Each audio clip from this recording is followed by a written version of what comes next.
benarkah insurans konvensional mempunyai unsur riba, ketidakpastian dan judi? Manakala takaful pula bersifat sebaliknya? Semuanya bersama Eja Halal selepas ini.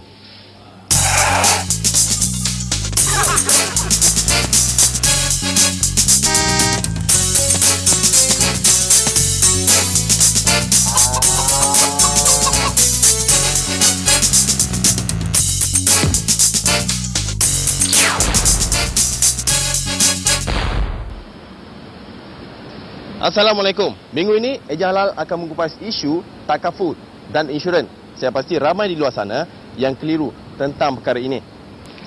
Persidangan Majlis Fatwa yang ke-16 pada tahun 1979 menfatwakan bahawa insurans konvensional adalah haram. Namun, apakah sebenarnya ciri-ciri insurans konvensional? Kupasannya selepas ini. Perkembangan ekonomi negara telah memberi impak kepada taraf hidup rakyat. Pelbagai jenis produk barangan dan perkhidmatan dihasilkan bagi menjamin kesempurnaan hidup. Tetapi, sedarkah kita tentang kepentingan masa hadapan yang terurus serta berlandaskan prinsip syariah Islam? Insurans konvensional dan takaful, sebuah instrumen keuangan berkonsepkan saling jamin-menjamin sesama ahlinya. Ia dikenali sebagai polisi insurans atau polisi takaful. Pemegang polisi ini termasuklah individu dan organisasi besar seperti syarikat perniagaan. Ia bertindak sebagai pelindung risiko bagi menghadapi sebarang musibah atau keadaan yang tidak diingini pada masa yang akan datang. Insurans dengan takaful ni secara teknikalnya dia sama je. Sebab insurans adalah pelindungan, takaful juga pelindungan. Cuma takaful ni pelindungan daripada perspektif Islam ataupun kita boleh namakan dia sebagai insurans Islamik lah. Bayaran yang diterima daripada pemegang polisi ini dikenali sebagai premium dan sekiranya berlaku sesuatu, risiko ini akan dipindahkan serta-merta kepada syarikat pengendali insurans ataupun takaful untuk menanggung segala kos kerugian dan kerosakan tersebut. Prinsip insurans dan takaful seperti berikut. Pengguna membeli premium yang ditawarkan syarikat insurans atau takaful. Syarikat tersebut menyimpan atau melaburkan wang yang diterimanya. Syarikat tersebut akan menggunakan wang untuk menjamin ahli lain yang ditimpa musibah. Sejarah membuktikan bahawa kaedah seperti ini wujud sejak dahulu lagi dan diguna pakai pada zaman Nabi Muhammad SAW di Mekah dan Madinah. Ia digunakan dalam perniagaan yang dikenali sebagai Al-Khasamah, iaitu satu kaedah yang berkonsepkan kerjasama, tolong-menolong dan saling menjamin antara satu sama lain. Persoalannya, apakah yang telah berlaku sehingga wujudnya perbezaan antara kedua ini? Pada awalnya, bila tertubuhnya misalnya kerajaan Islam Madinah pada 622 Masihi dulu, antara yang dah pun dipraktiskan pada waktu itu ialah kontrak muallah, qasamah, akilah. Yang mana ini adalah konsep-konsep insurans yang telah dipraktikkan. Dan kemudian pada abad yang ke-7 konsep kafalah, yang mana sekarang ini dikenali sebagai takaful. Insurans dalam Islam ni sebenarnya awal. Cuma bila berlaku penjajahan dan sebagainya, akhirnya seolah insurans itu satu yang dilihat dari perspektif konvensional dan dilihat sebagai satu yang konvensional dan bercampur bau lah di antara yang halal dan yang haramnya. Takaful, satu kaedah pelindungan berlandaskan syariah Islam dengan menggunakan akad tabaruk iaitu derma. Pengguna yang ingin menyertai sistem takaful ini perlulah mengikhlaskan diri untuk membuat caruman bagi membantu peserta lain yang ditimpa musibah. Dalam erti kata lain, semua peserta dalam sistem takaful ini bersetuju untuk bantu-membantu sesama sendiri atas niat yang sama. Namun, bagaimanakah perkembangan sistem takaful di Malaysia? Perkembangan positif. Sasaran memang kita sasarkan 20% penguasaan pasaran takaful di Malaysia ini berbanding dengan konvensional. Konvensional dah insurans konvensional ni dah jauh ke depan. Mereka menguasai pasaran dan hampir 40% lebih rakyat Malaysia dah ada perlindungan insurans. Tapi dari segi takaful baru peringkat dalam 10% kalau tak silap saya.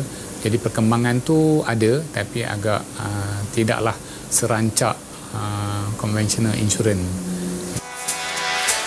Berikut adalah antara ciri sistem takaful. Berlandaskan syariah Islam. Tiada unsur riba. Tiada unsur maisir iaitu judi. Tiada unsur gharar iaitu ketidaktentuan di dalam kontrak. Takaful ni konsep dia dari saling tolong-menolong, bantu-membantu, jamin-menjamin lah.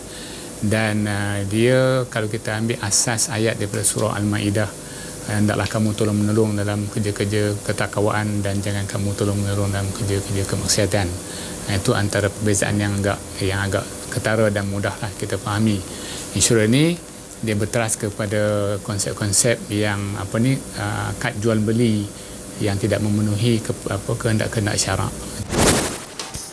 3 unsur inilah yang membezakan antara insurans konvensional dan takaful.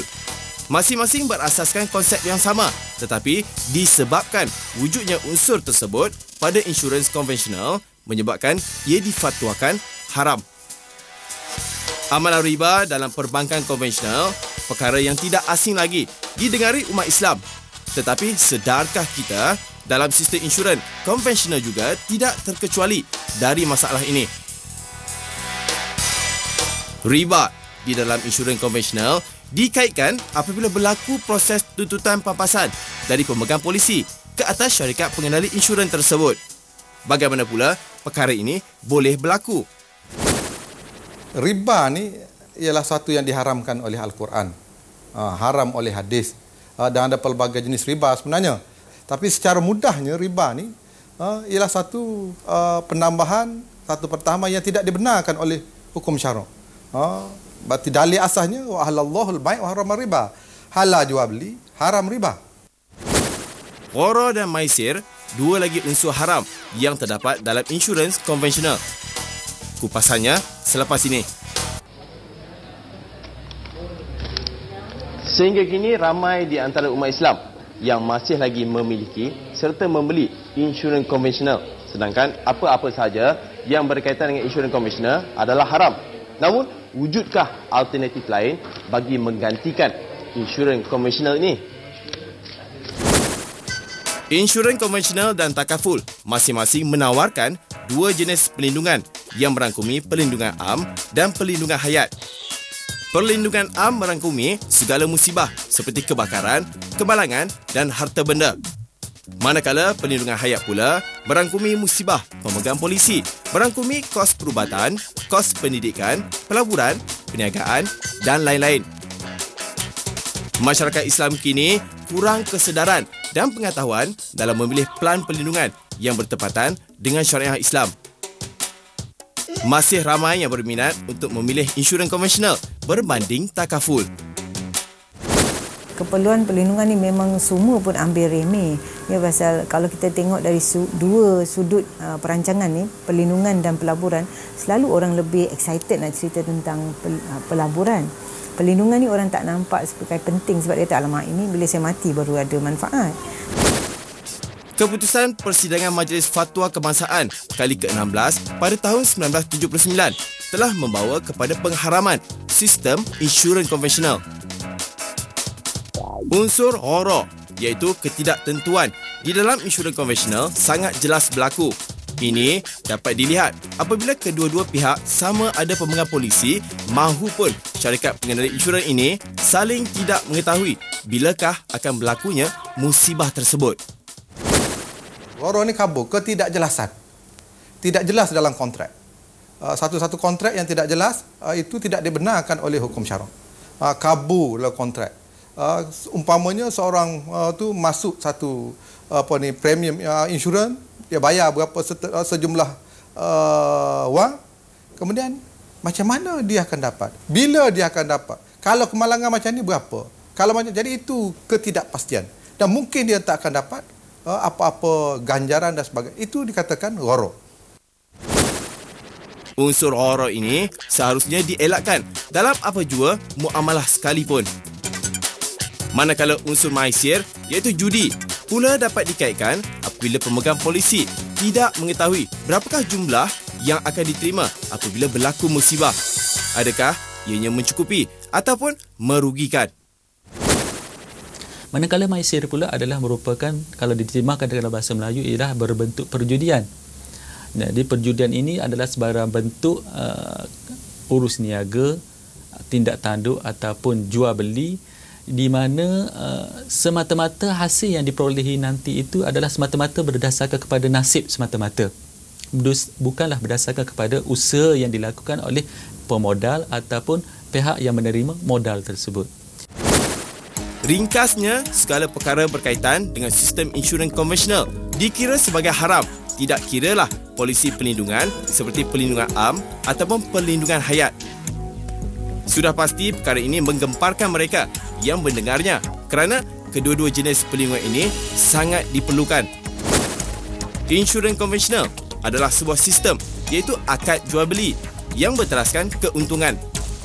Manakala sistem takaful menggunakan pakai akad tabarruk iaitu derma bertujuan untuk saling bantu-membantu dalam kalangan ahli tanpa mengambil kira perihal keuntungan. Maka tidak heranlah isu insurans nyawa menjadi bahan perdebatan kerana ia melibatkan kadar penerimaan wang, pampasan tinggi dan nyawa pemegang polisi. Jadi sepakat ulama telah menolak bahawa insurans nyawa ni satu yang memang haram. Kalau insurans harta am masih lagi diterima, ada khilaf pandangan, nyawa ni memang diharamkan.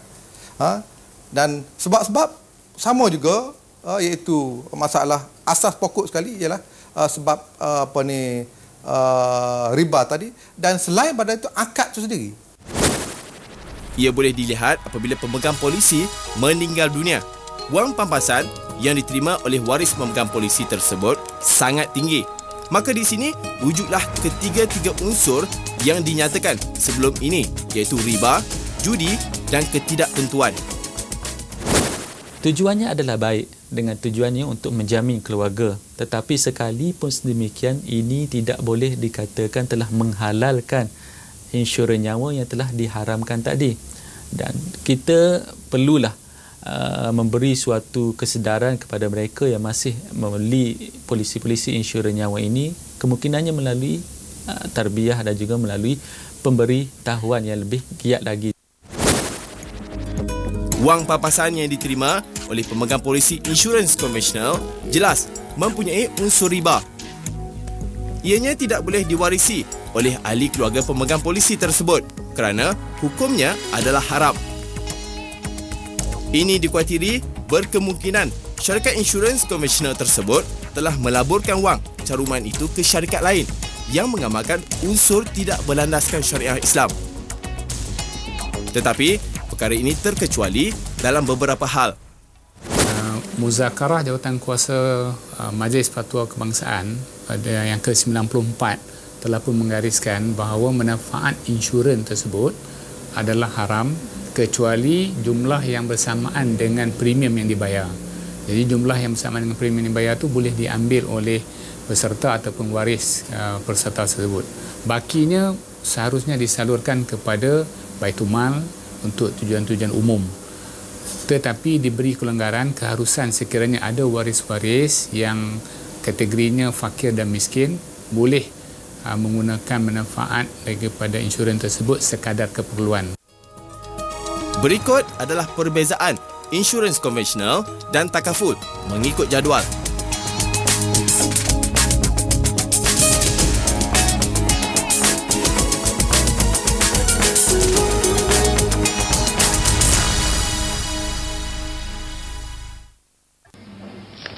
Tahukah anda, sistem takaful kini berkembang antara 15 hingga ke 20% setiap tahun dan jumlah syarikat yang menawarkan perkhidmatan ini di seluruh dunia kini mencecah 110 buah syarikat.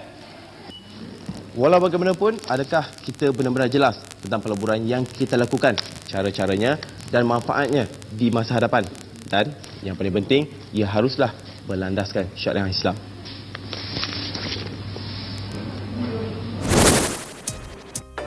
Perkembangan sistem takaful masa kini membuktikan ia semakin diterima di mata pengguna.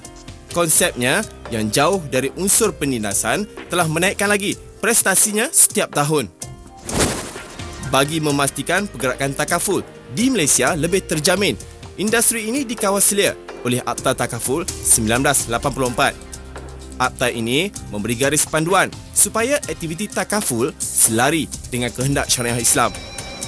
Maka pengguna tidak perlu lagi rasa ragu-ragu dengan sistem takaful.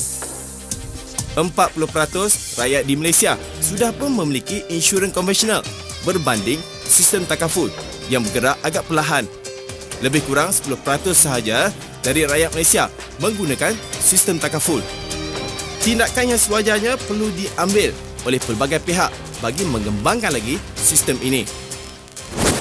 Orang memang lebih senang dengan insurance agent sebab dikatakan mereka ni lebih profesional, lebih lebih cepatlah untuk servis klien. Kehadiran industri takaful ni tidak sedahulu industri insurans. Industri insurans di Malaysia bertapak beratusan tahun ya.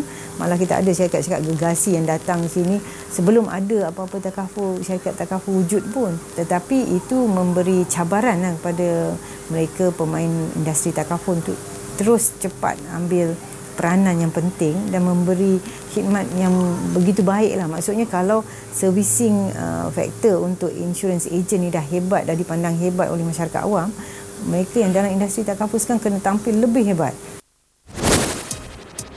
Peranan penting perlu dimainkan oleh syarikat takaful serta ejen-ejen yang berdaftar dalam mempromosikan sistem takaful ini. Kini sudah banyak syarikat takaful ditubuhkan. Sejak ia mula diperkenalkan di Malaysia, ejen-ejen insurans konvensional semakin giat melakukan promosi bagi mengelirukan para pengguna di luar sana. Hal ini membuatkan pengguna semakin ragu-ragu dan tidak yakin. Namun demikian, pengguna perlu tahu bahawa setiap pergerakan insurans konvensional serta syarikat takaful memiliki majlis penasihatnya tersendiri dan juga dikawal oleh Bank Negara Malaysia. Berikut adalah senarai syarikat takaful di Malaysia.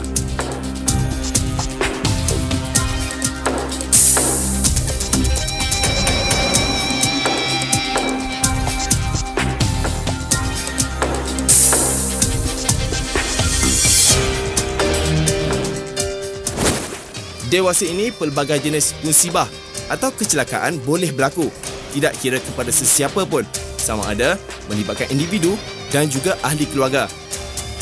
Jadi sebagai pengguna yang mengimpikan masa depan yang terurus, takaful adalah satu kemestian. Kita lihat dari segi keperluannya merangkumi kepada keperluan keuangan. Sebab apa? Sentiasa kita berhadapan dengan risiko. Setiap kita ni dalam kehidupan kita sentiasa berhadapan dengan risiko. Kita tak tahu bila kita akan ditimpa musibah. Contoh yang paling ketara adalah kemalangan dan sebagainya kan. Kemalangan yang mungkin mengakibatkan kita lumpuh kekal dan juga kematian ataupun penyakit-penyakit kritikal. Kalau ini berlaku, dia akan menggugat kedudukan keuangan kita, kestabilan keuangan keluarga dan sebagainya. Terdapat beberapa panduan penting yang perlu diambil kira oleh pengguna sebelum membeli produk takaful. Pengguna perlulah memahami polisi yang ingin dibeli kerana polisi tersebut mungkin berbeza pada syarat dan termanya. Selain itu, pengguna hendaklah memastikan harga premium yang dibayar adalah berpatutan dan sesuai mengikut keperluan diri. Tidak lupa juga penelitian tentang maklumat yang terkandung agar tidak berlaku kesamaran di dalam kontrak. Paling penting, pengguna mesti berurusan dengan ejen atau syarikat pengendali yang berdaftar serta sentiasa memantau tempoh perlindungan dan waktu untuk membayar caruman. Harus diingatkan, sistem takaful adalah sebuah sistem yang berlandaskan syariah Islam. Dengan membuat pilihan yang tepat, anda akan terhindar dari dosa riba dan lain-lain. Walaupun sistem takaful tidak memberikan keuntungan yang tinggi, tetapi sebagai umat Islam, kita perlu bersyukur kerana masih diberi peluang untuk merasai kehebatan sistem syariah Islam. tiada unsur haram dan tidak mendatangkan kerugian.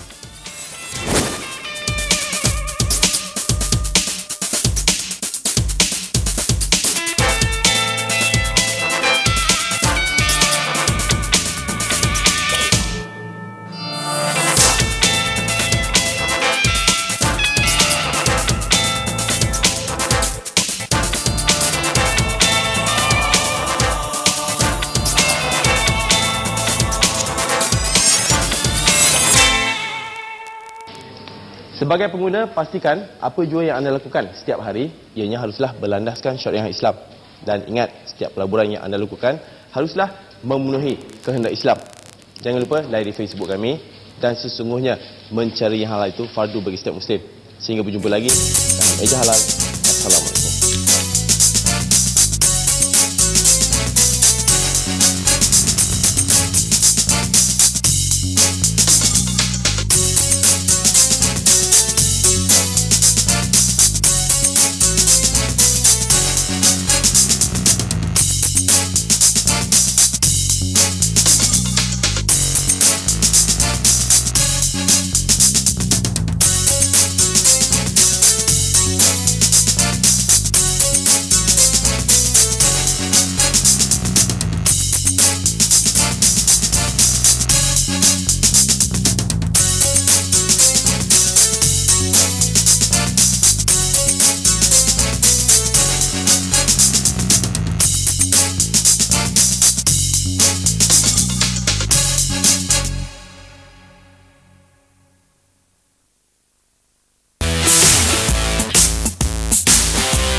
Jangan lupa saksikan Eja Halal, episod istimewa sempena ulang tahun TV Al Hijrah yang kedua. Encik Halal ni bila saya dapat je first job ni, saya rasa alamak, dia satu tanggungjawab yang berat. Sebab apa? Dia melibatkan halal dan haram. Halal adalah sesuatu yang penting dalam hidup kita dan yang wajib. Program ini harus diteruskan sebab informasinya amat berguna. Kalau bukan kita, sebahagian daripada kita yang melakukan tugas ini, siapa lagi? Bila saya tengok betul-betul rancangan tu, memang kreatif. Sebab dia bukan setakat dengan suara dia yang berintonasi, dia dengan mimik-mimik muka dia tu menyebabkan kita rasa macam memang sangat nak tahu apa yang dia nak bawa dalam isu tersebut. Hanya di TV Al Hijrah, segalanya bermula di sini.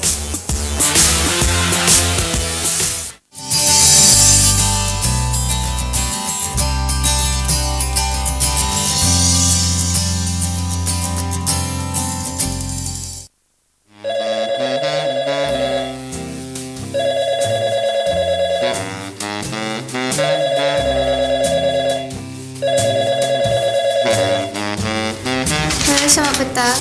Ada apa-apa yang boleh saya bantu? Encik Rahman. Sebentar ya, Cik. Bagilah untuk awak main.